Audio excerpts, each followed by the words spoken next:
Hello everybody and welcome to today. This morning I got up and did my makeup, so there was no way that I wasn't getting in front of a camera because I'm not actually going anywhere today. And right before I started recording, this idea popped into my head. Whenever I start a new sketchbook, there's always this scary period of like, what do I do? What if I ruin it? All this kind of stuff. I always have like a cheaper one on hand that I just paint the cover of so that it's a little more personalized and I feel a little more confident just jumping into it. But of course that doesn't stop me from ruining it.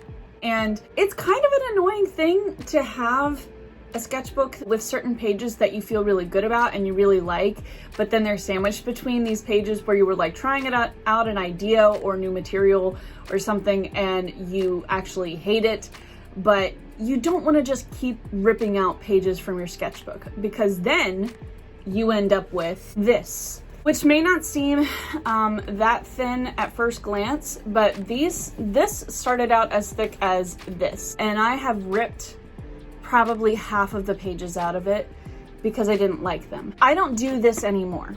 I have a rule for myself that I don't tear sheets out of my sketchbooks. And part of that is because I've realized that if you buy even cheap mixed media paper, you can paint on it. This sketchbook, which most of you guys have seen already, if you've seen like most of my sketchbook painting videos,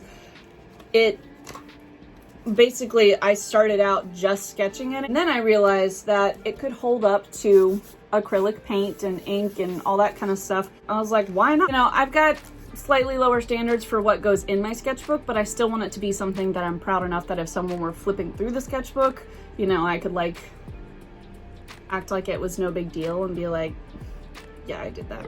You're so great. So anyway, what I tend to do now when I mess up a page, if I cannot erase it, you know, it just looks like crap, I just paint over it. And then it usually becomes one of my more liked pages in my sketchbook than a mess up page that I'm ashamed to show people and or rip out of my sketchbook and end up with a, you know, sketchbook half the size because I was too ashamed of it. So today we are going to jump into this sketchbook that I've only been in for, if you actually calculated the time I've been using it, it might be a couple of weeks, even though I've had it for months and months. I have already like jacked up quite a few pages in this one. It looks like crap to me, like actual fecal matter on the page and a blue and yellow hat. She just looks very wonky. Maybe you're like, yeah, that looks fine. It doesn't look that bad. I will just say to you, sir or ma'am, that everyone knows what they are capable of, and I know I'm capable of better than that. You're so great. But then I've got pages where I was just like working out an idea, but I did it in ink like a dum-dum.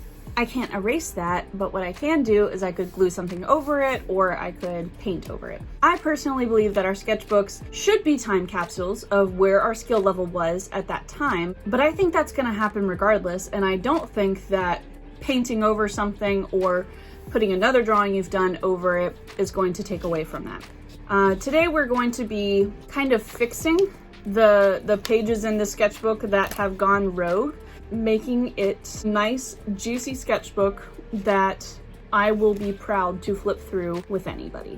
Let's get started. The first idea is simply to paint backgrounds that you can use later to paint or draw on. This is a great chance to use up your almost empty paint bottles, so make sure you dry the page between paint layers so that it builds opacity. I was using cheaper craft paint, so it took me a few more layers to get full coverage, but it eventually worked and I like how it looked and I'm excited to draw on it.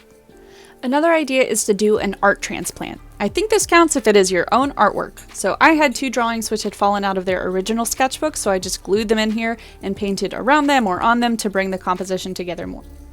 The last idea is to insert a full page print of your work. I just cut this one in half and glued down each side to cover a sketch that I just didn't need anymore. And that's it. These little tricks can cover the mess ups or process work that I no longer need, and now the pages are ready to be reused or they already have actual artwork on them. So the point is to remember that while mistakes are important to remember and to make, really, you also don't need to waste your resources on them, and you can have a sketchbook that you enjoy flipping through and working in. So that's it for me today, guys. Thanks for joining. I will see you next time. I just realized how loud I was talking though, so I am sorry if this video gave you any jump scares. I get excited and then I talk loud. I hope that's okay with you because it's what I do. It's also usually how you know I have had a glass or two of wine. I start talking quite loud. It's just because I'm out here living my life, y'all.